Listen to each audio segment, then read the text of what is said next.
शेवटी जो उल्लेख केला होता तो म्हणजे हिंदुत्व ह्याबद्दल मी उल्लेख केलेला होता. श्री अरविंदांनी फार सुंदर या बाबतीमध्ये विधान केलेलं आहे की हिंदुत्व ही अशा प्रकारची म्हणजे ईश्वर प्राप्तीसाठी तो प्रयत्न आहे. अर्थात जे काही मी म्हटलं की ईश्वर प्राप्तीचा प्रयत्न मानव जो करतो त्याची वाढती परंपरा किंवा चढती शिडी असं त्यांनी म्हटलं आहे.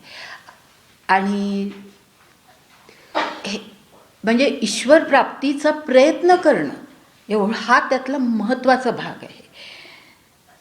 आणि म्हणून ह्या भारतीय धर्माने एका विशिष्ट प्रकारेच तुम्ही आचार विचार केले पाहिजेत असं कुठेही बंधन घातलेलं नाही. हा त्याच्याबरोबरच येणारा भाग आहे की तुम्ही ईश्वरसाठी म्हणजे प्रत्येकाने आपल्या आत्म्याच्या उद्धारासाठी प्रयत्न करायचे आहेत.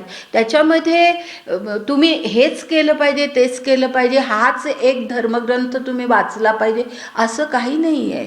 तुमच्या ह्याच्याप्रमाणे तुमच्या क्षमतेप्रमाणे तुम्हाला जे योग्य वाटतं त्याप्रमाणे तुम्ही प्रयत्न करा. आणि त्यामुळे आचार विचारांचं कुठलंही बंधन ह्या समाजामध्ये धार्मिक बाबतीमध्ये घातलं गेलं नाही.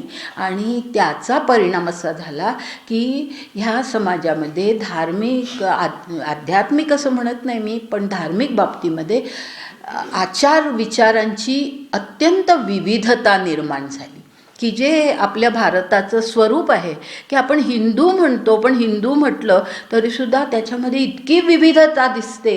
तर ही जी विविधता निर्माण झाली त्याचं कारण म्हणजे अशा प्रकारचं बंधन सुरुवातीपासूनच आपल्या समाजामध्ये नाही आहे की एक विशिष्ट विचारच तुम्ही केला पाहिजे विशिष्ट प्रकारेच तुम्ही वर्तन केलं पाहिजे असं नाही आहे.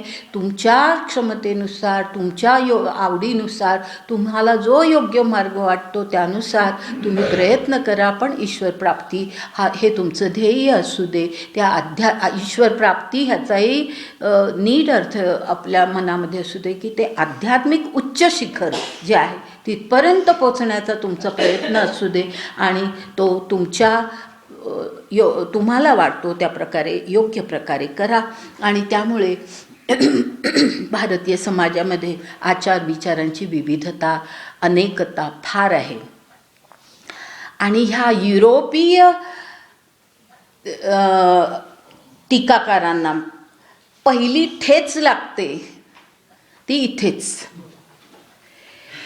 पहिला त्यांना प्रश्न पडतो ठेच लागते याचा अर्थ की त्यांना पहिला प्रश्न पडतो तो इथेच किंवा ह्याच संदर्भामध्ये की कुठलीही समानता त्यांना दिसत नाही. ह्या धर्माच्या बाबतीमध्ये अशी समानता नसलेला आचार विचारांमध्ये इतकी विविधता असलेला ज्याच्यामध्ये कुठल्याही प्रकारचं बंधन नाही किंवा तुम्ही हे असं वर्तन केलं नाही तर तुम्हाला काहीतरी त्याच्यामुळे दुःख भोगावं लागेल वगैरे असल्या काही कल्पना नाहीत. किंवा तुम्ही प्रिस्टकडे जा आणि तुमची त्या पापातून तुमची सुटका करून घ्या वगैरे असले काहीही प्रकार नाही. पोपसारखा धर्मगुरू नाही सगळ्यांनी एकत्र बसून सामुदायिक प्रार्थना करायची असलं काहीही जिथे नाही. अशा ह्या वैविध्य असलेल्या अशा ह्या सगळ्या परिस्थितीला एक धर्म म्हणायचं कसं असा त्यांना हा प्रश्न पडतो. हा एक धर्म मानायचाच कसा की ज्याच्यामध्ये काही समानता नाही काही एकता नाही सगळी विविधताच पूर्णपणे आहे. अशाला एक धर्म म्हणायचा कसा असा हा त्यांचा पहिला फार महत्त्वाचा प्रश्न. आणि त्यांच्या मते की हा धर्म कारण हा धर्मच नव्हे ही अगदी रानटी परिस्थिती आहे की कोणी कसंही वागावं अशा प्रकारचं त्यांना ते सर्व परिस्थिती वाटते. आणि म्हणून म्हणजे सर्व प्रकारच्या विश्वासांना मान्यता आपल्या समाजामध्ये आहे. अनेक प्रकारचे विश्वास आहेत आपल्याला सर्वांना माहिती आहे. निराळ्या प्रकारे कोणी ह्या देवतेवर विश्वास ठेवतो कोणी त्या देवतेवर विश्वास ठेवतो ही आजची परिस्थिती. पण फार पूर्वीच्या काळापासून सुद्धा कोणी सूर्याची उपासना करतो कोणी सोम उपासना करतं अग्नी उपासना करतं. अशी विविधता अगदी प्राचीन काळापासून आपल्या समाजामध्ये आहे. तर अशी समानता नाही एकता नाही आणि सर्व प्रकारच्या विश्वास विश्वासांना जिथे मान्यता आहे तरी त्याला हिंदू म्हणतात. ह्याला एक धर्म म्हणायचा कसा, हा त्यांचा फार महत्त्वाचा प्रश्न. आणि त्यामुळे हा धर्मच नव्हे, हे सगळं रानटीपणा आहे असं त्यांना वाटतं. आता श्री अरविंद ह्या प्रश्नाला उत्तर देतात की ह्या हिंदू धर्मामध्ये किंवा हिंदुत्व ज्याला म्हटलं आहे त्या हिंदुत्वामध्ये भारतीय धर्म असं आपण म्हणू, त्या धर्मामध्ये एकता समानता कोणत्या बाबतीमध्ये आहे ते स्पष्ट करतात.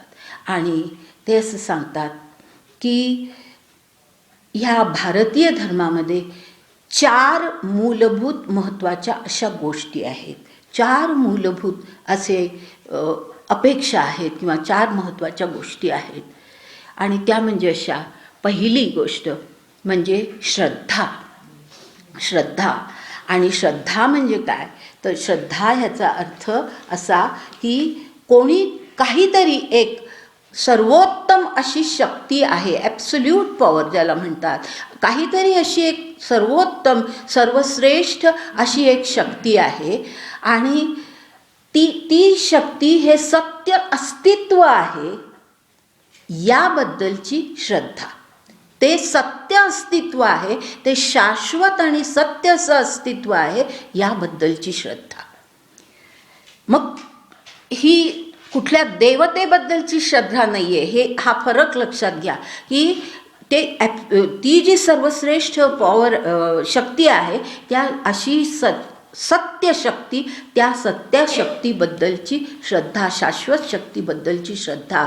आणि त्याचबरोबर त्या शक्तीतून किंवा त्या विशिष्ट तत्वातून विश्वातल्या सर्व गोष्टी निर्माण झालेल्या आहेत याबद्दलची श्रद्धा. विश्वातल्या सर्व गोष्टी ह्या त्यातून निर्माण झालेल्या आहेत याबद्दल, म्हणजे त्याचं सत्य अस्तित्व आणि त्याच्यामुळे सर्व विश्वनिर्मिती अशी ही श्रद्धा हे पहिली एक. म्हणजे समानता कुठे आहे, तर ही समानता ते दाखवतात की सर्व भारतीयांमध्ये म्हणजे हिंदूंमध्ये ही अशा प्रकारची ही पहिली महत्त्वाची गोष्ट आपल्याला दिसते. दुसरं म्हणजे असं की व्यक्तीने आपल्या जीवनामध्ये स्वतःचा विकास करून त्या सर्वश्रेष्ठ शक्तीप्रत पोचायचं आहे.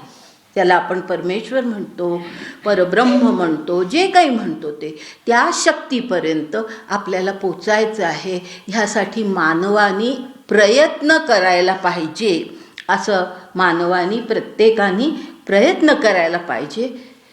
म्हणजे ती सत्य शक्ती आहे, तिच्यामुळे सर्व निर्माण झालेलं आहे आणि आपल्याला त्या शक्तीप्रत पोचायचं आहे. यासाठी प्रत्येकाने प्रयत्न करणं, ही समान श्रद्धा सर्व भारतीय किंवा सर्व हिंदू समाजामध्ये आपल्याला दिसते. त्यानंतर तिसरं म्हणजे असं की म्हणजे ह्या दुसऱ्याच्या बाबतीमध्ये आणखी एक सांगायचं म्हणजे त्या शक्तीमध्ये आपण प्रविष्ट होऊ आपण ह्याचा अर्थ आपला आत्मा प्रविष्ट होऊ शकतो. आपला आत्मा त्या सर्वश्रेष्ठ शक्तीशी एकरूप होऊ शकतो, त्याच्यामध्ये तो प्रवेश करू शकतो, त्याच्याशी तादात्म्य पाहू शकतो आणि तो प्रयत्न प्रत्येकाने करायचा आहे. ही ती दुसरी बाब. त्यानंतर आणि त्यासाठी मानवी जन्म आहे. म्हणजे हे मी आधीपासून सांगत आले पण पुन्हा एकदा सांगते की मानवी जन्म हा त्यासाठी आहे. हे त्याच्याबरोबर येतं की मानवी जन्मामध्ये काय करायचं आहे, तर आपलं ध्येय हे असं असलं पाहिजे. तर असं म्हणजे ज्याला म्हणतात आध्यात्मिक ध्येय. म्हणून मी अगदी सुरुवात केली त्यावेळेला सांगितलं होतं ही संस्कृती अत्यंत अनन्यसाधारण वैशिष्ट्यपूर्ण संस्कृती आहे. या संस्कृतीचं ध्येय आध्यात्मिक आहे. ते इथे आपल्याला प्रत्ययाला येतं की त्या शक्तीशी तादात्म्य पावण्यासाठी प्रत्येकाने प्रयत्न करणं आणि त्यासाठी आपल्याला मानवी जीवन मिळालेलं आहे. हे मनामध्ये त्याची जाण ठेवणं आणि तसा प्रयत्न करणं ही दुसरी महत्त्वाची गोष्ट आहे की जी सर्व ह्या भारतीय समाजामध्ये म्हणजे हिंदू समाजामध्ये आहे. त्यानंतर तिसरी गोष्ट अशी म्हणजे असा हा आत्म्याचा विकास, हा आत्म्याचा विकास आहे, बरोबर आहे ना. आत्मा तिथे प्रविष्ट होणं हा आत्म्याचा विकास आहे. तर असा हा आत्म्याचा विकास होण्यासाठी माणसाने साधना केली पाहिजे. साधना अगदी वैदिक काळापासूनचा हा शब्द आहे, म्हणून मी तोच शब्द वापरते आणि श्री अरविंदांनी तोच शब्द या ठिकाणी वापरलेला आहे की साधना आवश्यक आहे. प्रयत्न असं नुसतं साध्या शब्दामध्ये न म्हणता साधना म्हटलंय, कारण त्याला एक विशिष्ट असं स्वरूप असतं साधनेला. तर साधना आवश्यक आहे. साधनेचे मार्ग वेगवेगळे असू शकतात. कोणी वेगवेगळ्या मार्गाने साधना करू शकतं. योग मार्गसुद्धा आपण म्हणतो भिन्न भिन्न आहेत. तसं या साधनेचे मार्ग भिन्न असू शकतात, पण साधना आवश्यक आहे. ही तिसरी बाब. आणि त्यानंतर चौथी महत्त्वाची गोष्ट की ती अशी की समाजामध्ये इतकी उच्च जाणीव असणारी, म्हणजे आता ह्या 3 पहिल्या ज्या गोष्टी आहेत त्याला उच्च जाणीव लागते की कॉन्शियसनेस तुमचा जास्त हाय लेवलला असावा लागतो की ती सर्वश्रेष्ठ शक्ती आहे, त्याच्यात आपल्याला प्रविष्ट व्हायचं आहे, त्यासाठी आपण प्रयत्न करायचा आहे, त्यासाठी आपण साधना करायची आहे. कुठल्याही मार्गाने जा पण तिथे तुम्हाला पोचायचं आहे. हे सर्व शेवटी उच्च पातळीवरचे विचार आहेत.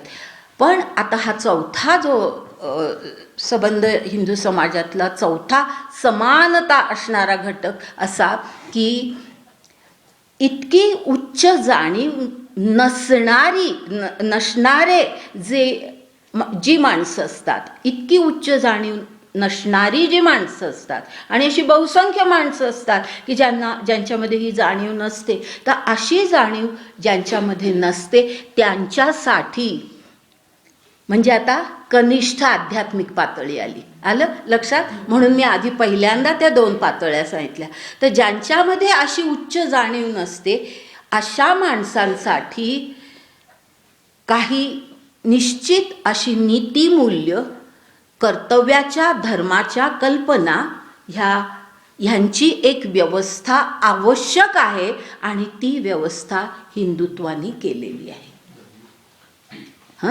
आलं लक्षात. पुन्हा पाहिजे तर सांगते की कनिष्ठ पातळीवरच्या लोकांना ज्यांच्यामध्ये ही एवढी जाणीव नाही उच्च प्रकारची, त्यांच्यासाठी काय आवश्यक आहे तर नीतिमूल्यांची, धर्माची, कर्तव्यांची, आचार विचारांची एक निश्चित अशी अपेक्षेची पद्धत की तुम्ही असं वागलं पाहिजे, तुम्ही ह्या परिस्थितीमध्ये असाल तर तुम्ही असं वागलं पाहिजे, तुम्ही कुठल्या म्हणजे म्हणून ती आपल्यामध्ये जी आश्रम व्यवस्था आहे की तुम्ही कुठल्या आश्रमात आहात, तुम्ही गृहस्थाश्रमी आहात का वानप्रस्थ आहात का संन्यासी आहात का ब्रह्मचारी आहात, प्रत्येकाकडनं अपेक्षा वेगळी आहे. स्त्रीकडून, पुरुषाकडून, ज्या काही आपल्या लहान मुलाकडून, वृद्ध माणसाकडून, सगळ्यांकडनं त्या परिस्थितीमध्ये काही अपेक्षा असतात.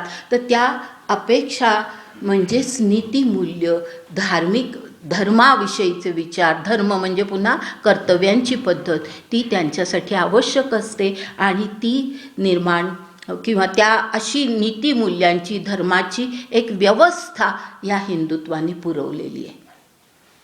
अशा 4 गोष्टी श्री अरविंदांनी सांगितल्या की संपूर्ण भारतामध्ये ह्या 4 गोष्टी समान आहेत. म्हणजे समानता नाही असं जे युरोपीय म्हणतात, तर आमच्यामध्ये समानता कशाच्या बाबतीत आहे ते श्री अरविंदांनी स्पष्ट केलं आहे. आणि ह्या 4 बाबतीमध्ये आमची समानता, आमच्यातलं एक म्हणजे सारखेपणा, सर्वत्र सारखेपणा स्पष्ट होतो. तर असं हे असल्यामुळे म्हणजे सर्व भारतामध्ये हे असे 4 घटक किंवा ह्या 4 परिस्थिती असल्यामुळे अरविंद असं म्हणतात की जरी भारतामध्ये निरनिराळी तत्त्वज्ञानं, निरनिराळे संप्रदाय अस्तित्वामध्ये असले तरीसुद्धा या सर्व संप्रदायांना ह्या 4ही गोष्टी मान्य आहेत. सर्व संप्रदायांना ह्या चारही गोष्टी मान्य आहेत. म्हणजे त्यांचे कोणी शिवाचे भक्त असतील, कोणी विष्णूचे भक्त असतील, कोणाची आणखीन काही वेगवेगळ्या विचारसरणी असतील, सांख्य तत्त्वज्ञान वेगळं आणि योग तत्त्वज्ञान, सगळे सगळे विविध प्रकार आपल्या समाजामध्ये तत्त्वज्ञानाचे, संप्रदायांचे वगैरे अनेक प्रकार आहेत. पण तरीसुद्धा या सर्वांना ह्या चार गोष्टी समान मान्य आहेत की हे असंच असलं पाहिजे, हे सर्वांना मान्य आहे. इतकी ही समानता आहे. अशी समानता नाही असं नव्हे, तर आमच्यामध्ये समानता कुठे आहे हे त्यांनी दाखवलं आहे. आणि त्यानंतर ते असं म्हणतात की धर्मातली, संपूर्ण या भारतीय धर्मातली मूलभूत कल्पना ही आहे. सगळी ही जी हे चारही घटक पुन्हा शेवटी ह्याच गोष्टीवरती आधारित आहेत. एक मूलभूत कल्पना अशी आहे की एक कोणीतरी सर्वश्रेष्ठ शक्ती आहे. ही सर्वात मूलभूत कल्पना. एक शाश्वत सर्वश्रेष्ठ अशी शक्ती आहे, ही सर्वात महत्त्वाची कल्पना. आणि ती म्हणजे ती शक्ती सत्य शक्ती आहे. आपण सच्चित आनंद असं म्हणतो पहा. सच्चिदानंदमध्ये सत जो शब्द आहे त्याचा अर्थ सत्य अस्तित्व. त्या परमेश्वराचं, त्या तुम्ही त्याला काही कुठल्याही नावाने म्हणा, त्याला परब्रह्म म्हणा, त्याला ओंकार म्हणा, त्याला काहीही म्हणा तुम्ही, पण ते सत आहे. त्याचं अस्तित्व सत्य आहे आणि ते शाश्वत अस्तित्व आहे. ही अशा प्रकारची ही तत्वप्रणाली आपल्या समाजामध्ये अस्तित्वात आहे. आणि ते जे उच्चतम तत्व आहे ते तत्व आपल्या मन, बुद्धी आणि इंद्रिय ह्या सर्वांच्या ज्ञानाच्या पलीकडे अतीत आहे. ह्या सर्वाच्या अतीत आहे. ते आपल्या मनाला ते समजू शकत नाही, आपल्या बुद्धीला ते समजू शकत नाही. आपण हे पाहतच आलं ते कसं अगम्य आहे, ते कसं अज्ञेय आहे. तर मन, बुद्धी, आपली इंद्रिय ह्यांना त्याचं ज्ञान होऊ शकत नाही. अशा प्रकारचं ते असं हे एक तत्व आहे.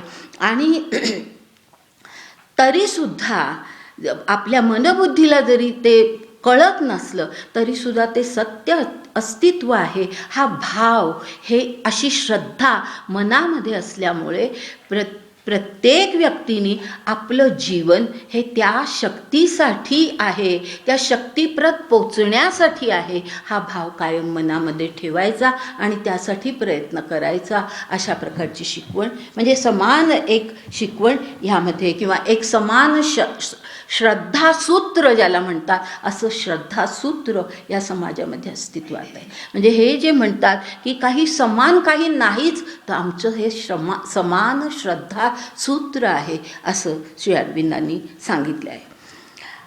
आणि त्या परमशक्तीचं म्हणजे त्याच्याशी माणसाच्या जीवनाचा संबंध कसा, तर त्या परमशक्तीचा अंश आत्मा ह्या स्वरूपामध्ये किंवा जीवात्मा ह्या स्वरूपामध्ये आपल्यामध्ये आहे, आपल्या प्रत्येकामध्ये आहे. जीवात्मा त्याला म्हणतात, आत्मा आपण त्याला म्हणतो. तो जीवात्मा किंवा आत्मा या स्वरूपामध्ये त्या परमशक्तीचा अंश आपल्यामध्ये आहे.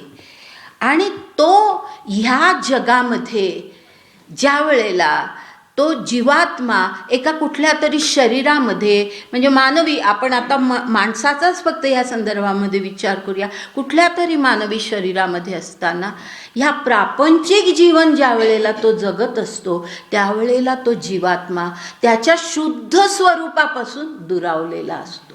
त्याच्या शुद्ध स्वरूप जे परमात्म्याचं ईश्वरी स्वरूप आहे, ते दिव्य स्वरूप आहे, त्या दिव्य स्वरूपापासून तो दुरावलेला असतो. आणि म्हणून त्या आपल्या जीवात्म्याचा पुन्हा त्या परमात्म्याशी योग झाला पाहिजे. म्हणजे आपल्या साध्या भाषेमध्ये म्हणायचं म्हणजे जीवाशिवाची गाठ पडली पाहिजे. म्हणतो ना आपण, किती सामान्यतः म्हणतो, पण त्यातला सखोल अर्थ आपण नीट लक्षात घ्यायचा की तो जीवात्मा जो आहे तो त्या परमात्म्याचा अंश आहे. शुद्ध स्वरूपात आपल्यात खरं म्हणजे तो अस्तित्वात आहे, पण आपण त्याचं शुद्ध स्वरूप नाहीसं होतं का, तर आपण प्रपंचामध्ये राहतो, प्रापंचिक सर्व ह्याच्यामध्ये आपण गुंतलेलो असतो, तेव्हा त्याचं शुद्ध स्वरूप राहत नाही आणि तो कनिष्ठ प्रकृती ज्याला म्हणतात, त्या कनिष्ठ प्रकृतीमध्ये तो गुंतला जातो.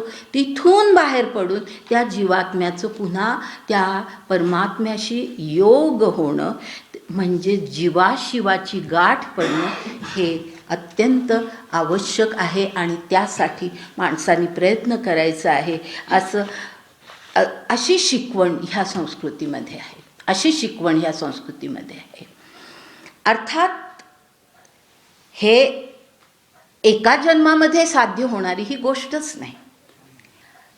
ती ह्या जन्मामध्ये, जसं ही तुलना मी आधी केली होती की पाश्चात्य देशांमध्ये अशा प्रकारची विचारसरणी आहे की हा एकच मानवी जन्म आहे, तो त्याची उपयुक्तता म्हणजे युटिलिटेरियन ॲटिट्यूड, की त्याचा योग्य वापर करा. योग्य ह्याचा अर्थ की तुम्हाला जे काही मिळवायचं आहे ते सगळं मिळवून घ्या, याच्या पुढे मानव म्हणून तुम्ही जन्मणार नाही, अशी जी कल्पना आहे तशी आपली कल्पना नाही आहे. आपली कल्पना जन्मानुजन्म तो आत्मा फिरत असतो, युगानुयुग तो आत्मा फिरत असतो, ह्या जन्म मृत्यूच्या चक्रामध्ये ही आपली कल्पना आहे. आणि त्यामुळे एका जन्मामध्ये हे साध्य होत नाही. ही जीवाशिवाची गाठ पडणं हे एका जन्मामध्ये साध्य होत नाही. आणि म्हणून त्याच्यासाठी अनेक जन्मातून त्या आत्म्याला जावं लागतं. अनेक जन्मांमध्ये प्रयत्न करत करत शेवटी कधीतरी अंतिम वेळ अशी येते की ज्या वेळेला हे शक्य होऊ शकतं. म्हणजे ही शक्यता आहे. असं म्हणून आपण कुठे आम्हाला ईश्वर दिसतो, कुठे आम्हाला त्या ईश्वराचा अनुभव येतो, असे जे काही विचार व्यक्तीच्या मनामध्ये येतात त्यांनी हे लक्षात घ्यायला पाहिजे, ईश्वराचे अनुभव यायला आपण सुद्धा त्या उंचीला गेलं पाहिजे ना.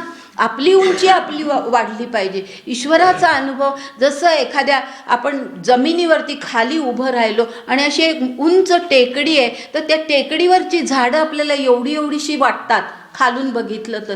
त्या टेकडीच्या शिखरावरती आपण जातो त्यावेळेला आपल्याला कळतं की केवढे प्रचंड वृक्ष आहेत ते. तसंच आहे की आपण इतक्या सामान्य जीवन जगणारी आपण माणसं आहोत की आपल्याला त्या सर्व ह्याचं ज्ञान येत नाही. आणि म्हणून आपल्याला ईश्वर दिसत नाही अशी तक्रारच करण्यात अर्थ नाही आहे. आपल्याला तो साक्षात्कार येण्याची वेळ, ज्याला कालच्या दीक्षित भैयांच्या त्यांच्या विवेचनामध्ये त्यांनी सांगितलं होतं की इल्युमाइंड माइंड आणि त्यानंतर इंट्युटिव्ह माइंड, हे जे सांगितलं त्या अशा प्रकारचं इंट्युटिव्ह माइंड जे आहे की ज्याच्यामध्ये हे असे साक्षात्कारी मन असतं, त्याच्यामध्ये अशा प्रकारचे अनुभव येतात. पण त्या उंचीपर्यंत आपण पोचलो पाहिजे. सामान्य मनापासून चढत चढत आपण त्या उंचीपर्यंत पोचलं पाहिजे. त्यावेळेला ह्या गोष्टी शक्य होतात. आणि त्या काही वेळेला असं होतं की मगाशीच कोणीतरी असं बोललं की एखाद्या माणसाच्या आयुष्यामध्ये एकदम पटकन काहीतरी फार उच्च प्रकारचं परिवर्तन झालेलं दिसतं. त्याचं कारण हे की पूर्वजन्मांमधनं तो घेऊन आला आहे अशी दोरी, ते संचित सगळं घेऊन आलेलं आहे. आणि म्हणून त्या आपल्याला ह्या जन्मामध्ये तो माणूस दिसतो, त्याची ती अशी उच्च प्रगती झालेली असते की जी आपली झालेली नसते. तर म्हणून ईश्वराचा साक्षात्कार, असे कित्येक लोक म्हणतात, अरे आम्ही 6 महिने हिमालयामध्ये जाऊन राहिलो, कुठे दिसलाय आम्हाला ईश्वर? 6 महिने हिमालयात राहिलं म्हणजे काय ईश्वर दिसतो? असं नाही आहे. तर ह्या सगळ्या गोष्टी आपल्याला नीट समजावून घ्यायला पाहिजेत. आणि त्याच्यासाठी ही म्हणून ती चढती शिडी आहे, ती वाढती परंपरा आहे, असं श्री अरविंदांनी म्हटलंय. आणि शेवटी मग अंतिम हे म्हणजे परमात्म्याशी तो एकरूप होतो.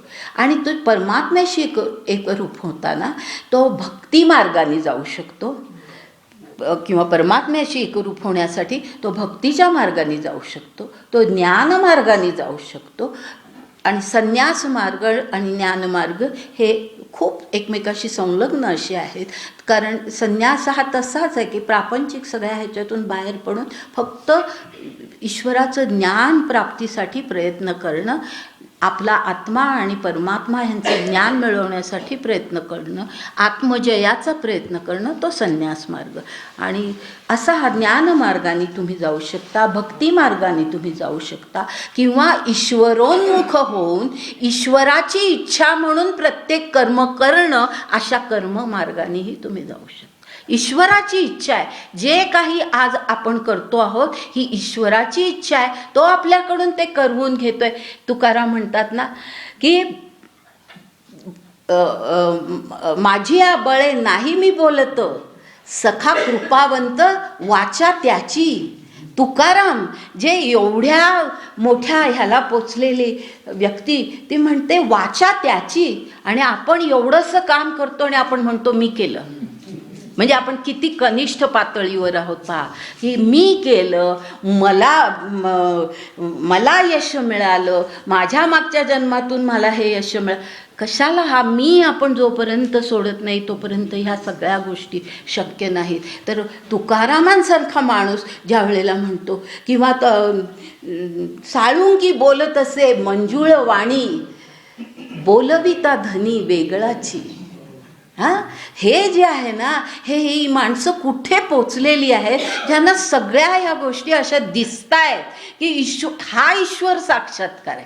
हे त्यांचे अनुभव हा ईश्वर साक्षात्कार आहे. हिमालयात 6 महिने राहून ईश्वर साक्षात्कार कधी होणार नाही. तुकारामांचं जीवन, तुकारामांचे विचार आपण आत्मसात करणं तिथे, किंवा अशा कुठल्याही उच्च प्रकारचे विचार आत्मसात करणं हे मार्ग असतात. तर अशा प्रकारे तुम्ही भक्तीच्या मार्गाने जा, तुम्ही कर्माच्या मार्गाने जा, तुम्ही योग मार्गाने म्हणजे ध्यान मार्गाने जा, कुठल्याही मार्गाने जा, तुम्ही शेवटी त्या ईश्वरापर्यंत पोचू शकता. तुम्ही त्याच्याशी तादात्म्य होऊ शकता. त्या शक्तीमध्ये तुमचा आत्मा प्रविष्ट होऊ शकतो. ही शक्यता म्हणजे मानवाची एवढी मोठी क्षमता आपल्या संस्कृतीने, आपल्या धर्माने आपल्याला सांगितली आहे की तुम्ही एवढ्या उच्च पातळीवरती जाऊ शकता आणि तिथेच तुम्हाला पोचायचं आहे. हे आपल्या नजरेला, आपल्या अनुभवाला त्यांनी आणून दिलेलं आहे. तर अशा प्रकारे आत्मा आणि परमात्मा ह्यांची जाणीवपूर्वक त्यांचं ज्ञान करून घेऊन, कारण तोंडाने बोलणं फार सोपं आहे की प्रत्येक माणसामध्ये आत्मा आहे, माझा आत्मा, त्याचा आत्मा, ह्याचा आत्मा त्याच्यात गेला, हे सगळं फार सोपं आहे तोंडाने बोलणं.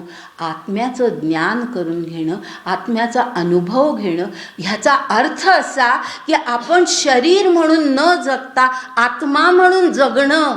म्हणजे शरीराची सुख, शरीराच्या मागण्या, प्रापंचिक जीवनातल्या सगळ्या मागण्या आणि गरजा बाजूला सोडून केवळ आत्मा म्हणून जगणं, ते आत्मज्ञान असतं. तर असं आत्मज्ञान करून घेणं, परमात्म्याचं ज्ञान करून घेणं आणि अशा प्रकारे त्या उच्च स्थितीला जाणं.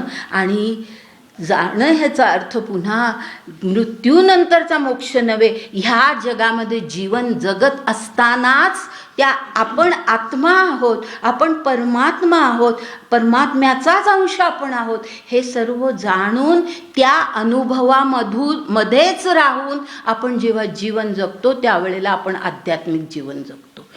आध्यात्मिक जीवन हे असं असतं की त्या अनुभवातच आपण जगलं पाहिजे की मी आत्मा म्हणून जगते. मला ह्या गोष्टींची म्हणजे अर्थात जोपर्यंत आपल्याला शरीराची भूक तहान सगळं दडपून टाकावं असा त्याचा मुळीच अर्थ नाही आहे.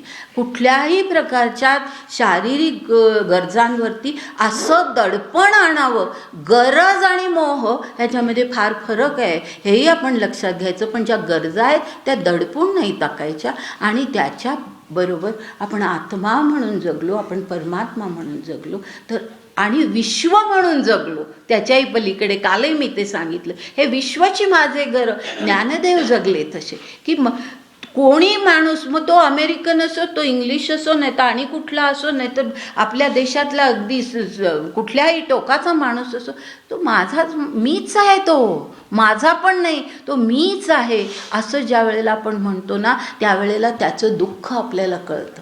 आपण म्हणतो की माझ्यामध्ये खूप सहानुभूती आहे. हे कंपॅशन आणि सहानुभूती आणि हे शब्द जे आहेत ना, हे फार पोकळ शब्द आहेत. ह्या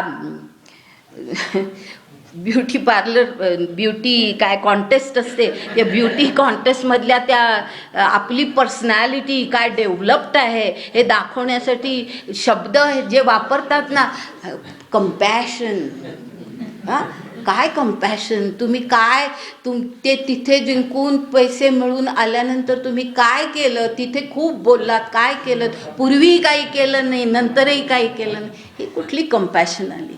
कंपॅशन ह्याचा फार मोठा अर्थ आहे. तुम्ही सहानुभूती हा शब्द आपण जे म्हणतो, सहानुभूती, त्या माणसाची जी अनुभूती आहे तीच आपली अनुभूती.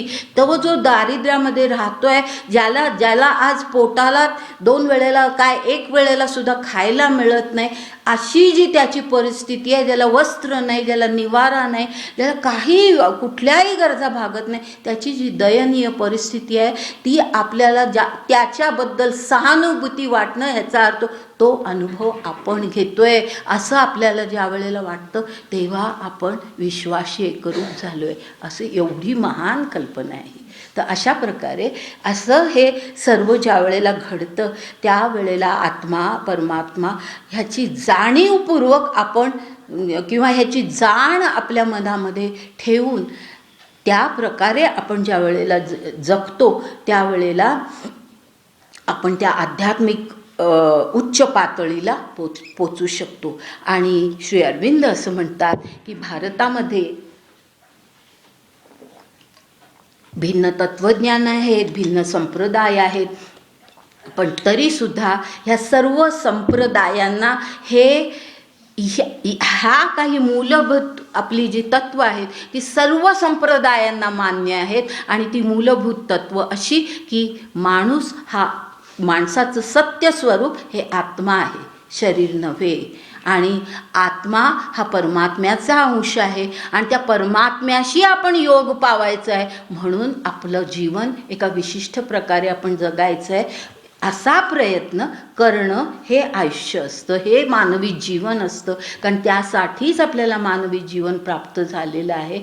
अशा प्रकारचा हा भाव, अशा प्रकारची ही समज, ही जाण आपल्या सर्व संप्रदाय देत असतात. त्यामुळे समानता नाही असं हे जे पाश्चात्य लोक म्हणतात ती परिस्थिती नाही. आपल्यामध्ये समानता आहे, ती अशा प्रकारची आहे की ती अशी उच्च त्या ईश्वर प्राप्तीसाठी जे काही आपण प्रयत्न करत असतो ते सातत्याने आपण करायचे. त्याच्यासाठी आपण कुठेतरी हिमालयात बसून हात जोडून ध्यान करण्याची गरज नाही आहे. आपण क्रियाशील व्हायचं आहे, जीवनामध्ये क्रियाशील व्हायचं आहे आणि त्यासाठी प्रयत्न करून ते कृतीशील होऊन तो सगळा भाव मनामध्ये ठेवून आपण प्रयत्न करतो. त्यावेळेला आपण त्या उच्च परिस्थितीला पोचतो. ही सर्व संप्रदायांची शिकवण आहे. आणि त्यामुळे आपण असं म्हणू शकतो, म्हणजे जे श्री अरविंद म्हणतात की भारतीय धर्म हा केवळ एक धर्मपंथ नाही, एक विशिष्ट अशी विधी, पूजा, अर्चा किंवा विशिष्ट नीतीचे नियम अशा प्रकारचा ही परंपरा नाही आहे. तर हे जे आहे ते सर्व भारतीय धर्म हा आपल्याला आध्यात्मिक विचार आणि आचार करायला शिकवणारा धर्म आहे. भारतीय धर्म, भारतीय संस्कृती आपल्याला आध्यात्मिक आचार विचार करायला शिकवणारी अशा प्रकारची संस्कृती आणि धर्म आहे. आणि हे जे आपले आध्यात्मिक विचार आहेत ज्याच्यामध्ये कर्म, धर्म, मुक्ती ह्या ज्या सगळ्या कल्पना आहेत त्यात अगदी पूर्ण योग्य प्रकारे जरी सगळ्या तळागाळापर्यंत पोचलेल्या नसल्या, पण ती परिस्थिती आहे की सर्वसाधारणपणे माणूस म्हणतो नको रे देवा, आता पुढचा जन्म नको, मला मोक्षप्राप्ती होऊ दे. हे आपल्या अनेकांचं मागणी हीच असते. तर ही मुक्तीची खरी कल्पना नाही आहे. मुक्तीची कल्पना फार वेगळी आहे. हे जीवन जगत असतानाच आपण मुक्त होऊ शकतो. आपण ते मुक्त होणं ह्याचा अर्थ ह्या ज्या प्रापंचिक सगळ्या ह्याच्यामध्ये आपण गुंतले आहोत त्याच्यातून बाहेर पडून आपण आत्मा आहोत ही जाण ठेवून, आपण परमात्म्याचं शुद्ध स्वरूप आहोत ही जाण ठेवून आपण ज्या वेळेला जीवन जगतो ती मुक्ती असते, तीच जीवनमुक्ती असते आणि ती साध्य करायची असते. तर अशा प्रकारे ह्या म्हणजे श्री अरविंद असं म्हणतात की भारतीय धर्मानी किंवा भारतीय धर्म हा आध्यात्मिकतेकडे वळलेला आहे. भारतीय धर्म एक पूजा पंथ नाही, तर भारतीय धर्माला आध्यात्मिकतेकडे वळवलं गेलं आहे, आध्यात्मिकतेकडे वळवलं गेलं आहे. मला वाटतं आता हे मी बोलते हे क्लिअर होत असेल, कारण मी आत्तापर्यंत या सगळ्या गोष्टी स्पष्ट करत आलेली आहे. तर आध्यात्मिकतेकडे वळवलेलं आहे. आपलं उच्च ध्येय काय आहे? तर आध्यात्मिक उच्च जीवन हे आपलं ध्येय आहे. आणि म्हणून धर्म ही कनिष्ठ पातळी आहे आध्यात्मिकतेची, आणि आध्यात्मिकतेचं शिखर हे फार उच्च पातळी आहे. तिथे धर्म जातो. धर्म हा पायऱ्या आहेत. धर्म नीती या सगळ्या त्या शिखरापर्यंत पोचायच्या पायऱ्या आहेत. तिथे आपल्याला जायचं आहे आणि त्याला आधार धर्म देतो. असं धर्माचं हे स्वरूप आहे. आता हे जे सगळे तात्विक विचार आहेत ते खरं म्हणजे सर्वांमध्ये पोचायला पाहिजे, सर्वांना हे कळले पाहिजेत, ही खरी वस्तुस्थिती आहे. परंतु आपल्या समाजामध्ये असं दिसतं की सर्वसाधारणपणे सामान्य व्यक्ती ह्या अशा आध्यात्मिक तत्त्वज्ञानाचा विचार फारसा करत नाहीत, आणि धार्मिक जीवन म्हणजे फक्त त्यांच्या दृष्टीने म्हणजे निरनिराळे धार्मिक सण समारंभ मोठ्या उत्सवांनी साजरे करणं, जी आज आपल्या समाजामध्ये परिस्थिती आहे की गणेश हे कसं आपल्याकडे केले जातं हे आपल्याला माहिती आहे. तर सगळे हे सण समारंभ म्हणा किंवा काही हे जे उत्सव आहे ते सुरू करण्याचा उद्देश लोकमान्य टिळकांचा केवढा महान उद्देश होता. पण आज आपल्याकडे काय परिस्थिती झाली आहे तर फक्त काहीतरी त्याच्यामध्ये मजा करायची, आणि फार तर धार्मिक वृत्ती असेल तर ते योग्य प्रकारे त्याची पूजा अर्चा करायची, सगळे विधी फार योग्य प्रकारे करायचे आणि त्याला धर्म म्हणायचं. आणि अशा प्रकारचं धार्मिक जीवन प्रत्यक्षात अस्तित्वामध्ये आहे.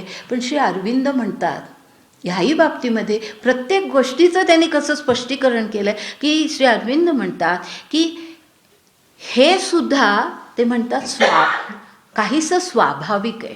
ते म्हणतात हे जे घडतं की मूर्तींचे साज शृंगार करणं, ते सण समारंभ फार मोठ्या थाटामाटात करणं, त्याचा उत्साह आपल्या व्यक्तींना जास्त असतो, ही जी आपल्या समाजातली परिस्थिती आहे ती सुद्धा ते म्हणतात हे थोडं स्वाभाविक आहे. का तर त्यांचं म्हणणं असं की अशा बाबतीमध्ये बुद्धीपेक्षा हृदयाच्या भावना जास्ती कार्यक्षम असतात. अगदी बरोबर आहे की हे आपल्या मनाला वाटतं. आपल्याला ती मूर्ती सजलेली बघायला आपल्याला आवडते. एखादा सण समारंभ फार उत्साहाने साजरा झालेला आपल्याला आवडतो. म्हणजे आपल्या आवडी अशा असतात, या मनाच्या आवडी असतात. हे म्हणून ते म्हणतात की अशा बाबतीमध्ये हृदयाच्या भावना अधिक कार्यक्षम असतात, बुद्धी तेवढी कार्यक्षम नसते. आणि म्हणून हे असं घडतं. आणि हे पूर्वीपासून घडलंय, आत्ताच नव्हे, पूर्वीपासून वैदिक काळापासून आपल्या धर्माचं स्वरूप. आता आपण वैदिक काळाकडे जाणारच आहोत. फार सुंदर त्यांनी वैदिक काळाचं वेद उपनिषदांचं इतकं सुंदर सगळं, आणि फार अर्थात मी थोडक्यात ते सगळं सांगणार आहे. म्हणजे सामान्य लोकांच्या प्रवृत्ती अशा असतात की हे सगळं उत्सव वगैरे फार मोठ्या ह्यानी उत्साहाने साजरे केले जातात. तितका आध्यात्मिक तत्त्वज्ञानाकडे फारसा माणसांचा कल नसतो. आणि ही परिस्थिती पूर्वीपासून ते आत्तापर्यंत आहे. वैदिक काळामध्ये सुद्धा ही परिस्थिती होती, आणि ती कशी ते आपण नंतर पुढे पाहणार आहोत. तर आता हे सत्य आहे, म्हणजे हे असं घडतं.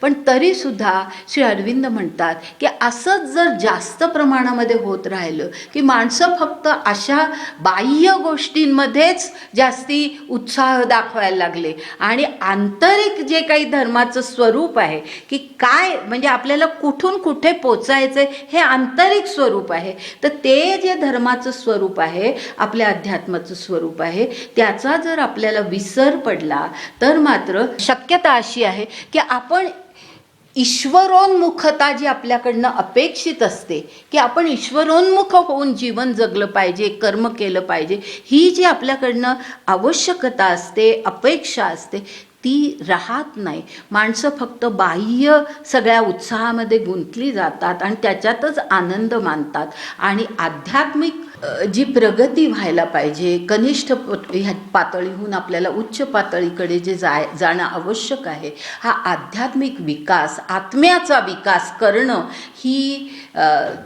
ही गरज माणसांच्या मनामध्ये राहत नाही. की धर्म कशासाठी आहे, तर आपण कनिष्ठ पातळीतून उच्च पातळीकडे जायला पाहिजे ही गरज माणसांना लक्षात येत नाही आणि ते फक्त ह्या बाह्य गोष्टींमध्ये गुंततात, त्याच्यामध्येच आनंद मानतात, अशी परिस्थिती आहे. आणि म्हणून श्री अरविंद म्हणतात की अशा या माणसांच्या प्रवृत्ती ज्या आहेत त्या प्रवृत्ती बदलण्यासाठी समाजामध्ये विचारवंत संत ह्यांची आवश्यकता असते.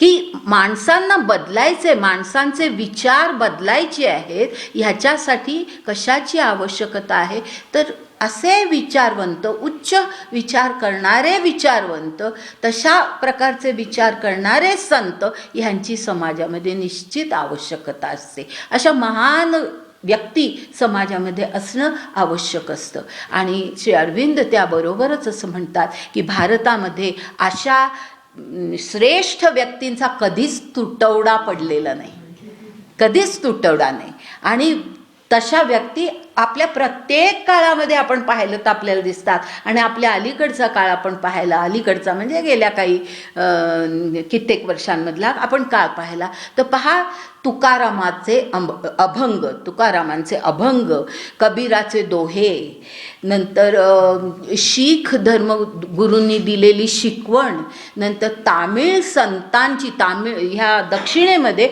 अनेक तामिळ संतांनी फार सुंदर प्रकारची भक्तिप्रधान अशी शिकवण दिलेली आहे. अशा तामिळ संतांनी केलेलं असं भक्तिपूर्ण असं जे काव्य आहे आणि दिलेली शिकवण जी आहे ती आपल्या समाजामध्ये खूप प्रसारित झालेली आहे, सामान्य लोकांपर्यंत ती पोचलेली आहे. हे कबीराचे दोहे सामान्य लोकांना सुद्धा, म्हणजे तुम्ही हिंदी भाषिक प्रदेशात जा, असं सहज बोलण्यामध्ये त्यांच्या असे विचार येतात. आपल्या महाराष्ट्रामध्ये पाहिलं तर तुकारामांचे केवढे सखोल विचार सांगणारे अभंग सहजपणे कोणीतरी बोलून दाखवतं. तर अशा प्रकारे अशा या मोठ्या महान व्यक्तींचे हे विचार त्यांच्या त्या काव्यामधनं लोकांपर्यंत पोचलेले आहेत. एवढंच नाही तर अत्यंत सुंदर सुरांनी ते गायलेले आहेत. आपल्याकडे आहेत ना कित्येक, लता मंगेशकर वगैरे, आशा भोसले आणि इतर अनेक गायक, मी सगळ्यांची नावं घेत नाही, अशा अनेक गायकांनी इतकी सुंदर त्याला चाल देऊन आपल्यापर्यंत हे पोचवलेलं आहे. आणि हे आपल्या तळागाळापर्यंत हे पोचलेलं आहे, ते अभंग पोचलेले आहे. आणि ते अभंग काहीतरी शिकवण देतच असतात, आपल्याला काहीतरी सांगतच असतात. त्यातूनच आपला कनिष्ठ वर्ग हळूहळू कधीतरी सुधारत असतो. तर हे जे आहे की आपल्या समाजामध्ये ह्याची कधीच तुटवडा अशा व्यक्तींचा पडलेला नाही. आणि त्या व्यक्ती त्यांची ती कर्तव्य योग्य प्रकारे करू शकतात. आणि एवढंच नाही तर सामान्य जनता ह्या महान व्यक्तींचे, संतांचे बोल स्वीकारायला, ऐकायला खूप उत्सुक असते. हे आपल्या खेड्यांमध्ये, आपल्या शहरातल्या सुद्धा कनिष्ठ वर्गात, म्हणजे आर्थिक सामाजिकदृष्ट्या कनिष्ठ वर्गामध्ये आपण गेलं तर आपल्याला दिसतं की त्यांचे अभंग आपल्याला माहिती नाहीत की ह्या व्यक्तींना माहिती असतात. तर अशा प्रकारे आपली जनतासुद्धा, सामान्य जनतासुद्धा हे ऐकायला तितकीच उत्सुक असते. म्हणजे ते देत असतात, जनता घेत असते. आणि अशा प्रकारे हे घडत असतं. आणि ह्याचं कारण श्री अरविंद असं सांगतात, ह्याचं कारण असं की भारतीय संस्कृती ही मुळात आध्यात्मिक संस्कृती आहे, म्हणूनच हे घडू शकतं. की त्यांनी देणं आणि सामान्य लोकांनी ते घेणं हे घडू शकतं. याचं कारण आपली वृत्ती मुळात आध्यात्मिक आहे. आपल्याला हे आवडत नसतं तर आपण ते घेतलं नसतं. तर म्हणून हे अशा प्रकारे घडू शकतं. आणि हे जे म्हणजे श्री अरविंदांनी केलेलाच उल्लेख आहे, पण त्यांनी हाही एक उल्लेख केला आहे, विवेकानंदांचा या संदर्भामध्ये उल्लेख केला आहे. आणि ते असं म्हणतात की ही जी सगळी पाश्चात्य लोक टीका करतात की या समाजामध्ये एक धर्म आहेच कुठे, एवढी विविधता आहे, सगळ्या प्रकारचे विश्वास आहेत, ह्याला एक धर्म म्हणायचा कसा, ज्याचा मी उल्लेख मगाशी केला. हे जी काही टीका आहे, निंदा आहे आपल्या धर्मावरती, आपल्या संस्कृतीवरती, तर विवेकानंद ह्याला इतकं सुंदर उत्तर त्यांनी दिलेलं आहे. विवेकानंद, आणि त्याचा उल्लेख श्री अरविंदांनी केलेला आहे. तर विवेकानंद म्हणतात की ती जी अनंत शक्ती आहे, त्या अनंत शक्तीकडे पाहण्याचे अनंत मार्ग असू शकतात, ही अगदी स्वाभाविक परिस्थिती आहे. ती शक्तीच अनंत आहे, त्या शक्तीला अनंत पैलू आहेत, त्यामुळे त्या शक्तीकडे पाहण्याचे आपली दृष्टी विविध प्रकारची असणं अगदी साहजिक आहे. आणि अशी वेगवेगळ्या मार्गाने त्या अनंताचं ज्ञान करून घेणं, ही जी भारतीय संस्कृतीतली परिस्थिती आहे, हे आपली संस्कृती, भारतीय संस्कृती महान असल्याचं लक्षण आहे. महान आहे आपली संस्कृती, म्हणूनच हे घडू शकतं. एक तर एक झापडं लावल्यासारखं आपण फक्त एकाच दृष्टीने विचार करत नाही, एकच धर्मग्रंथ आपण मानत नाही. आपण वेगवेगळे धर्मग्रंथ आपल्या पुढे आहेत, वेगवेगळे संप्रदाय आपल्या पुढे आहेत, वेगवेगळी तत्त्वज्ञानं आपल्या पुढे आहेत. त्या सगळ्यांचा आपण विचार किंवा त्यातल्या एखाद्या कुठल्याचा आपण विचार करू, पण तरीसुद्धा त्या अनंताकडे शेवटी आपण पोचतो. म्हणजे अनंताचं दर्शन हे अनंत मार्गानेच होतं, आणि त्यामध्ये काहीच आश्चर्य नाही. आणि हे आपल्या संस्कृतीचं वैभव आहे. आपली संस्कृती महान आहे, हे त्याचा हा पुरावा आहे, असं विवेकानंदांनी म्हटलेलं आहे. आणि त्याचा उल्लेख श्री अरविंदांनी त्यांच्या लिखाणामध्ये केलेला आहे. म्हणजे ह्याचा अर्थच असा की आपली संस्कृती अशी एक तर एक विचार, एकच विचारसरणी, एकच दैवत, एकच धर्मग्रंथ, अशा प्रकारे सगळी बंधनं निर्माण करणारी संस्कृतीच नाही, अशा प्रकारचा हा धर्मच नाही. आपल्या संस्कृतीमध्ये, आपल्या धर्मामध्ये अत्यंत फ्लेक्झिबिलिटी आहे, अत्यंत लवचिकता आहे, अत्यंत सर्वसमावेशकता आहे. आपल्यापेक्षा वेगळा विचार करणाऱ्या माणसाचे विचार ऐकून घेण्याची आपली क्षमता असते, जी इतरांची कदाचित नसते.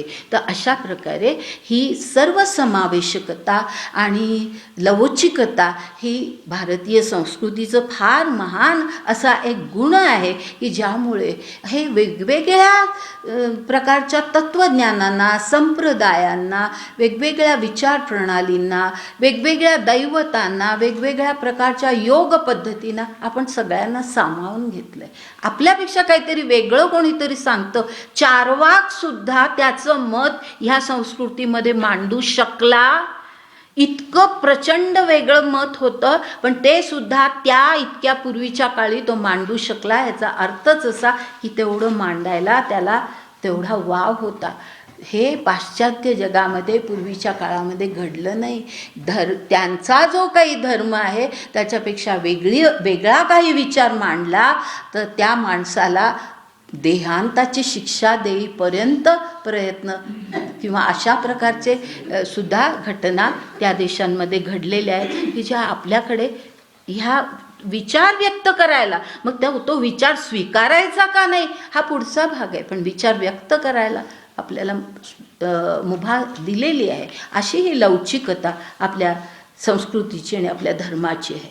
आता हे सगळं पाहिलं तर असा मनामध्ये विचार येतो की असं जर सगळे अनेक भिन्न भिन्न प्रकारचे विचार, भिन्न भिन्न प्रकारचे आचार असंच जर सगळं सतत प्रसारित आणि प्रचारित होत राहिलं तर मग ही विविधता इतकी वाढेल की काही समानता कदाचित राहणार नाही. मग ह्या संस्कृतीमध्ये, या धर्मामध्ये समानता राखण्यासाठी काहीच घडलं नाही का, त्याच्यासाठी काही प्रयत्न झाले नाही का, ह्या दृष्टीने आपण विचार केला पाहिजे. आणि तसे प्रयत्नही झालेले आहेत आणि ते श्री अरविंदांनी आपल्याला सांगितले आहेत की कोणत्या घटकांमुळे या समाजामध्ये एक सिस्टीम ज्याला म्हणतात ना, एक निश्चित पद्धती ती ह्या समाजामध्ये राहू शकली, की आचार विचारांची सुद्धा एक काही विशिष्ट पद्धती ह्या समाजामध्ये राहू शकली, त्याला म्हणजे अगदी पूर्ण. नाहीतर मग काय स्वैराचार झाला ना, प्रत्येक व्यक्ती उठेल आणि वाटेल तो विचार मांडेल, वाटेल त्या प्रकारे वागेल, त्याला स्वैराचारच म्हणतात. तशी परिस्थिती आपल्या समाजात निर्माण झाली नाही. म्हणजे समानता किंवा सर्वांची एक पद्धती निर्माण करणारे काही घटक आपल्या समाजामध्ये, आपल्या संस्कृतीमध्ये महत्त्वाचे होते आणि ते आपण लक्षात घेतले पाहिजेत. आणि ते घटक आपल्याला अशा प्रकारे श्री अरविंद सांगतात. त्यातला एक घटक म्हणजे ते म्हणतात की जरी भारतीय धर्मामध्ये एका विशिष्ट ग्रंथालाच मान्यता जरी दिली गेली नाही, जसं आता कुराण हा इस्लामी धर्माचा एकच ग्रंथ, नंतर हे बायबल हा ख्रिश्चनांचा एक ग्रंथ, तर अशा प्रकारे त्याला अधिकृत मान्यता त्या समाजामध्ये दिली गेली. तसं आपल्या समाजामध्ये जरी नसलं, की आपण असं म्हणू शकत नाही की आमच्या धर्माचा हा एक ग्रंथ आहे असं आपण म्हणू शकत नाही. तर एका ग्रंथाला जरी अशी अधिकृत मान्यता दिली गेली नसली तरीसुद्धा काही ग्रंथ असे आहेत की ज्यांना अधिकृत मान्यता आहे. काही ग्रंथ, एक नसेल पण काही महत्त्वाचे काही ग्रंथ आहेत की ज्यांना अधिकृत मान्यता आहे. आणि त्याच्यामध्ये पहिलं म्हणजे वेदांना निरपेक्ष मान्यता आहे. वेद हे आपल्या संस्कृतीचं मूळ मानलं जातं, तर वेदांना निरपेक्ष अशी मान्यता आहे. त्याचप्रमाणे भगवद्गीतेला जवळजवळ संपूर्ण भारतामध्ये पवित्र ग्रंथ म्हणून मान्यता आहे. तर अशा प्रकारे सगळ्याच ग्रंथांचा उल्लेख करणं शक्य नाही, परंतु अशा प्रकारे काही ग्रंथ असे आहेत की ज्यांना सर्व समाज मानतो. म्हणजे एक ग्रंथ नसेल पण काही ग्रंथ असेल की ज्यांना सर्व भारतीय समाज, सर्व हिंदू समाज त्यांना मानतो. तर असं ह्या ग्रंथांना अधिकृत मान्यता दिली गेली आणि त्या ग्रंथांमध्ये जी काही शिकवण दिली गेली ती आपोआपच समाजामध्ये अधिकृत मान्यता. ह्याचा अर्थच असा की लोकांनी ते ॲक्सेप्ट केले, ते ग्रंथ हे त्यांनी मान्य केले की हे ग्रंथ हे सर्वात महत्त्वाचे, आणि म्हणून मग त्यांचं जीवन त्याप्रमाणे करण्याचा प्रयत्न माणूस करतो. म्हणून समाजामध्ये मग एक विशिष्ट पद्धती, एक सिस्टीम ही समाजामध्ये राहू शकते. त्याचं एक कारण म्हणजे अशा प्रकारचे हे काही अधिकृत मान्यता असलेले काही ग्रंथ. त्यानंतर दुसरं असं त्यांनी सांगितलेलं, श्री अरविंदांनी सांगितलेले घटक आहे. दुसरं म्हणजे अगदी प्राचीन काळापासून आत्तापर्यंत जवळजवळ आपल्या समाजामध्ये एका गोष्टीला धार्मिक बाबतीमध्ये, एक धार्मिक सामाजिक सर्व बाबतीमध्ये एक फार महत्त्व आहे आणि ते म्हणजे कुळधर्म ज्याला म्हणतात. कुळधर्म हा शब्द ऐकला आहे तुम्ही, बरोबर आहे? कुळधर्म म्हणजे त्या कुळाचा धर्म. पण धर्म ह्याचा अर्थ फार पुन्हा ह्या ठिकाणी या संदर्भामध्ये चुकीचा घेतला जातो की कुळधर्म, आमचा हा कुळधर्म आहे असं म्हणतात. म्हणजे आम्ही एका विशिष्ट प्रकारे पूजा पद्धती करतो, आमच्या घरात हा सण आम्ही असा साजरा करतो, त्याला म्हणतात कुळधर्म. पण कुळधर्म ह्याचा अर्थ फार व्यापक आहे, लक्षात घ्या. कुळधर्म ह्याचा अर्थ, आणि हा कुलधर्म हा शब्द अर्जुनाने सुद्धा वापरलेला आहे की मी जर असं एवढं हे सगळ्या सैन्याचा संहार झाला तर आमच्या कुळाचा नाश होईल, कुलधर्माचा नाश होईल असं गीतेमध्ये म्हटलेलं आहे अर्जुनाने. तर म्हणजे कुलधर्म हे फार पूर्वीपासूनची आपली परंपरा आहे आणि त्याचा अर्थ खरा असा आहे की केवळ पूजा पद्धती नव्हे, तर कुलधर्म ह्याचा अर्थ पुन्हा त्या कुळामध्ये आचार विचारांची, नीतीची काही एक विशिष्ट पद्धती असते, त्याला कुलधर्म असं म्हणतात. आणि ती नीती, ती परंपरा सातत्याने अस्तित्वात राहावी ह्यासाठी त्या कुटुंबातली वरिष्ठ माणसं प्रयत्न करतात.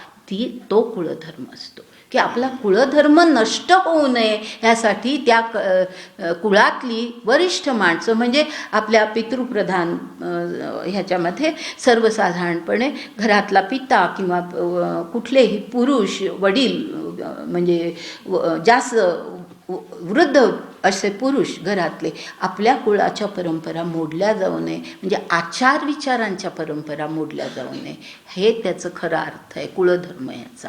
आणि त्यामुळे कुळधर्म हा एक असा घटक आहे की ज्याच्यामुळे वागण्याची विचार करण्याची एक निश्चित पद्धती अस्तित्वात राहिली. कारण वरिष्ठांनी ती जपली, घरातल्या वरिष्ठांनी ती पद्धती जपली आणि त्यामुळे ती परंपरा सातत्याने अस्तित्वामध्ये राहू शकली. म्हणजे एक सिस्टीम, एक पद्धती अस्तित्वात राहायला सहाय्यभूत झालेले हे घटक आहेत. पहिला म्हणजे काही निरनिराळे असे धर्मग्रंथ, दुसरं म्हणजे कुळपरंपरा आणि तिसरा आणखी एक महत्त्वाचा भाग आणि तो म्हणजे गुरुपरंपरा. गुरुपरंपरा ही आपल्या समाजामध्ये एक फार महत्त्वाचा घटक अगदी प्राचीन काळापासून ते आजसुद्धा आहे. एखाद्या विशिष्ट व्यक्तीला गुरु मानायचं आणि त्या गुरूंनी दिलेला उपदेश आपल्या आचरणामध्ये आणायचा, त्याप्रमाणे विचार करायचे. ही जी गुरुपरंपरा आहे ही गुरुपरंपरा आपल्या समाजातल्या सांस्कृतिक परंपरा कायम टिकवायला मदत करणारी आहे. बरोबर आहे ना, की विशिष्ट पद्धती ही तशीच माणसांनी त्याचं पालन करावं आणि तशाच प्रकारे विचार आणि आचार करावे हे गुरु परंपरेतून येतं. गुरु जे काही सांगतो ते शिष्यांनी मान्य करायचं ही आपल्या समाजातली पद्धती आणि त्यामुळे एक सिस्टीम किंवा अशा प्रकारे थोडंसं घेते, चालेल ना? म्हणजे थोडा ह्या मुद्द्याचं थोडं हे होईल की अशा प्रकारे ह्या काही गोष्टींमुळे समाजामध्ये सातत्य राहील, समाजामध्ये परंपरेमध्ये एक सातत्य राहील. बरोबर आहे की ह्या सगळे घटक असे आहेत की त्या परंपरा अस्तित्वामध्ये पिढ्यानपिढ्या शतकानुशतकं अस्तित्वामध्ये राहिल्या. म्हणजे विविधता म्हणजे स्वैराचारासारखी विविधता निर्माण झाली नाही, ह्या परंपरा सातत्याने अस्तित्वात राहिल्या. पण तरीसुद्धा श्री अरविंद असं म्हणतात की जरी सातत्य राहिलं असलं तरी हे सातत्य आपल्या समाजामध्ये आपल्या संस्कृतीमध्ये कठोर सातत्य किंवा कडक सातत्य नाही आहे. मी अर्थ स्पष्ट करते, कठोर सातत्य की ते तसं म्हणजे तसंच घडलं पाहिजे असं नाही आहे. संपूर्ण समाजाचा विचार केला, एखाद्या कुळाचा नव्हे, कुळातले वरिष्ठ माणसं तसं वागायला होतात वगैरे ही गोष्ट खरी, परंतु संपूर्ण समाजाचा विचार केला तर किंवा काही संप्रदायांचा विचार केला तर आपल्याला असं दिसतं की ही परंपरेचं सातत्य टिकवणं ह्या बाबतीमध्ये कडकपणा, कठोरपणा आपल्या समाजामध्ये कधी ठेवला गेला नाही. त्याच्यामध्ये सुद्धा लवचिकता होती. आणि कशी, त्याची काही उदाहरणं श्री अरविंदांनी दिली आहेत ती मी सांगते. की त्यांनी असं म्हटलं आहे की ह्याचं अगदी उत्तम उदाहरण म्हणजे वैष्णव धर्माचा जो काही विकास आपल्या समाजामध्ये झाला, वैष्णव धर्माचा हा भक्तिप्रधान असा हा संप्रदाय वैष्णव धर्म, ह्याचा जो काही विकास समाजामध्ये झाला त्या विकासामध्ये अनेक गुरु ह्या वैष्णव धर्माचे त्यांना अत्यंत मान आणि आदर दिला गेला. आणि असे हे जे निरनिराळे गुरु पुढच्या परंपरांमध्ये होत गेले किंवा काही एका विशिष्ट कालखंडामध्ये एका भागामध्ये एका वैष्णव धर्मीय किंवा पंथीय गुरुचा जास्त परिणाम, दुसऱ्या प्रदेशामध्ये दुसऱ्याचा परिणाम, ही त्या काळातली परिस्थिती होती. असे जे निरनिराळे गुरु होऊन गेले त्यातले काही महत्त्वाचे म्हणजे रामानुज, मध्वाचार्य, वल्लभाचार्य, ब्रह्मचैतन्य महाराज हे वैष्णव पंथातले फार महान गुरु असे काही मानले जातात. आणि अशा ह्या गुरूंनी प्रत्येकाने आपापली शिकवण किंवा ईश्वराबद्दलचे, आत्म्याबद्दलचे त्यांचे विचार, त्यांची शिकवण देण्याचा प्रयत्न केला. आणि त्यामुळे आपल्याला असं दिसतं की वैष्णव धर्म किंवा वैष्णव पंथ अस्तित्वात राहिला. आजसुद्धा वैष्णवपंथीय आहेत, तर हा वैष्णव पंथ अस्तित्वात राहिला, पण परंपरेमध्ये कालानुसार थोडे थोडे बदल होत गेले. आलं लक्षात? म्हणजे कठोर सातत्य नाही. असं जे मी म्हटलं की परंपरा कठोर म्हणजे कडकपणा नाही त्याच्यामध्ये. तुम्ही असं म्हणजे असंच वागलं पाहिजे, तुम्ही असा म्हणजे असाच विचार केला पाहिजे, असा कडकपणा त्याच्यामध्ये नाही. तर त्याच्यामध्ये जे सातत्य आहे त्याला ते फार सुंदर शब्द श्री अरविंद वापरतात. ते म्हणतात जिवंत सातत्य आहे. जिवंत सातत्य. कारण जीव जो असतो जिवंत का म्हणतात? जिवंत याचा अर्थच असा की जो बदलत असतो, जो थांबतो तो मृत असतो. जिवंत ह्याचा अर्थ जो बदलणारा वाहणारा प्रवाह तो जिवंत असतो. जो डबक्यातला प्रवाह तिथल्या तिथे थांबतो तो जवळजवळ मृत असल्यासारखा असतो. तर त्यांनी असं म्हटलंय हे जे सातत्य आहे हे सातत्य जिवंत सातत्य आहे. आणि म्हणून आपल्याला असं दिसतं की निरनिराळ्या गुरूंनी वेगवेगळे थोडे विचार मांडले. वैष्णव धर्म अस्तित्वात राहिला, पण तरीसुद्धा परंपरेमध्ये किंवा आचार विचारामध्ये थोडासा बदल ह्या निरनिराळ्या गुरूंनी घडवून आणला. ह्याचं आणखी एक उदाहरण त्यांनी सांगितलेलं म्हणजे शीख ते पंथच म्हणतात, तर धर्म असं म्हणत नाहीत. आणि आपल्या समाजामध्ये कित्येक माणसं शीख धर्मीय माणसं ते म्हणतात की आमचा धर्म, पण आपल्या समाजातली कित्येक माणसं त्यांना आपलेच समजतात. कारण जर संबंध तत्त्वज्ञान पाहिलं तर आपल्यापेक्षा फार काही वेगळं नाही, त्याच्यामध्ये सुधारणा मात्र घडवून आणलेली आहे कालानुसार. तर असा हा शीख धर्माचा जो उदय झाला आणि जो विकास झाला तो जर आपण पाहिला तर या शीख धर्मामध्ये सुद्धा जसं या वैष्णव पंथामध्ये निरनिराळे गुरु झाले, तसे शीख धर्मामध्ये सुद्धा अनेक गुरु झाले. मी आता सगळ्यांची नावं घेत नाही, अनेक गुरु झाले. आणि ह्या अनेक गुरूंनी थोडे थोडे विचार आचारामध्ये बदल घडवले. विचार आचारामध्ये कालानुसार कदाचित आवश्यक होते असे बदल घडवले. आणि विशेषतः